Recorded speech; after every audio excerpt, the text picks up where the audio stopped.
আদ্রিজ উঠে পড়ো। Good morning Adrij. আচ্ছা আস্তে আস্তে ওঠো। উঠেছ? আচ্ছা, পান্ডাকে তুলে দাও স্লিপ থেকে। ছেলেকে খাইয়ে দিয়ে চলে এলাম, যেহেতু আজ গুরু পূর্ণিমাও ছিল। সকালবেলা ফ্ল্যাটে আর একটুখানি পুজো করে নিলাম। আর যেহেতু আজকে হাজব্যান্ডেরও ছুটি আছে, তো ওকে ছেলেকে সামলে নেবে একটু, ওই ফাঁকে আমি চলে এলাম ফ্ল্যাটে। আর ফ্ল্যাটের তো অবস্থা তোমরা সব জানোই, চারিদিকে সব ছড়িয়ে ছিটিয়ে পড়ে আছে, ধুলো ময়লা হয়ে আছে। তার মধ্যেও একটু ঠাকুরের জায়গাটা পরিষ্কার করে একটু পুজো দিয়ে দিলাম। এক বাড়ি থেকে এসে আর এক বাড়িতে রোজ এসে পুজো দেওয়া সম্ভব হয় না, তো আজকে যেহেতু পূর্ণিমাও ছিল তাই এসে একটু ঠাকুরের পুজোটা করে নিলাম। কারণ মায়ের বাড়ি আর আমার ফ্ল্যাট খুব একটা বেশি দূরে না, কিন্তু তাও রোজ সব রকম কাজ সামলে ছেলেকে সামলে আসা হয় না, তাই আজকে সকাল সকাল চলে এলাম পুজোটা করতে। আজকে যেহেতু সানডে আর বড় আছে বাড়িতে ছুটিতে, তো তাই জন্য ঠিক করলাম চিকেন করব। আর চিকেনের জন্য দেখো সব আলু টালু সব রেডি করেই রেখেছিলাম সকালবেলা, তো সেইগুলো দিয়ে দিলাম আর চিকেনটা রান্না করব। আর তার সাথে করব আজকে ফ্রাইড রাইস। তো ফ্রাইড রাইসের জন্য সব সবজি ভেজে রেখে দিয়েছি আগে থেকে। আর এই চালটা দেখো 1 ঘন্টার জন্য ভিজিয়ে রাখলাম। এই যে আজকে সানডে যেহেতু ছুটি স্কুল, তাই বাড়িতেই উৎপাত শুরু করে দিয়েছে, এই ঘর থেকে ওই ঘর খালি দৌড়ে বেড়াচ্ছে। কি নিয়েছো হাতে? মেডিসিন।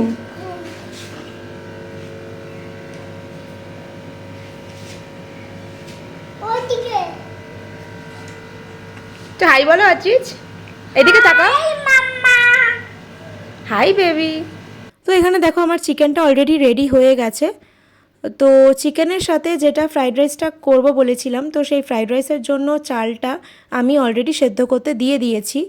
আর এটা মোটামুটি 70% সেদ্ধ হয়েও গেছে। তো এটা কমপ্লিট হয়ে গেলে আমি ফ্রাইড সবজিগুলো এর সাথে মিক্স করে দেবো, আর তার সাথে অ্যাড করব কিছু মশলা আর ঘি। তো এখানে তার মধ্যে রান্নাবান্না কমপ্লিট করে চলে এলাম ছেলেকে স্নান করাতে। আর এই যে স্নান করে দুষ্টুমি শুরু করে দিয়েছে। চলো ঘরে চলো, চলো চলো চলো।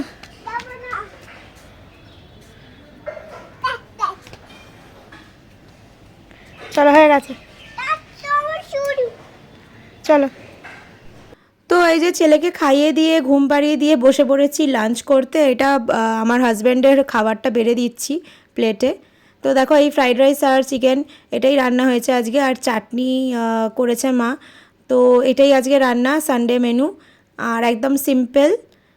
আর তার সাথে লাস্টে ছিল আমাদের হচ্ছে মিষ্টি দই। তো এই মিষ্টি দইটা লাস্টে থাকলে মনে হয় যেন একটু কোনো অনুষ্ঠান অনুষ্ঠান ফিল আসে। তো যাই হোক, আমাদের মিষ্টি দই প্রায়ই খাওয়া হয় 2 দিন 3 দিন অন্তর অন্তর, কারণ আমরা সবাই ভালোবাসি খেতে। তো ওই লাস্টে একটুখানি মিষ্টি দই নিয়ে নিলাম লাঞ্চের পর। কি পরেছো?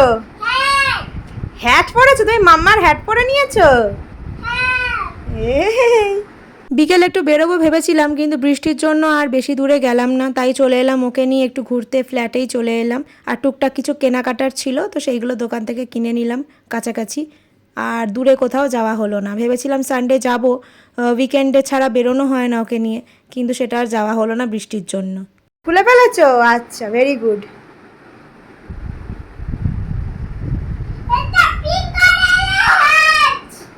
ও হ্যাট পরো, মিরারে দেখি।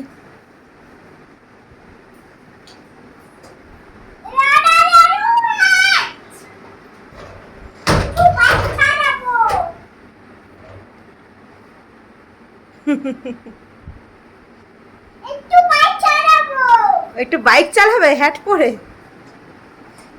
তো ফ্রেন্ডস, আজকের ভিডিওটা এখানেই এন্ড করলাম। আবার তোমাদের সাথে অন্য কোনো ভিডিওতে দেখা হবে। চলো আজকের মতো টাটা।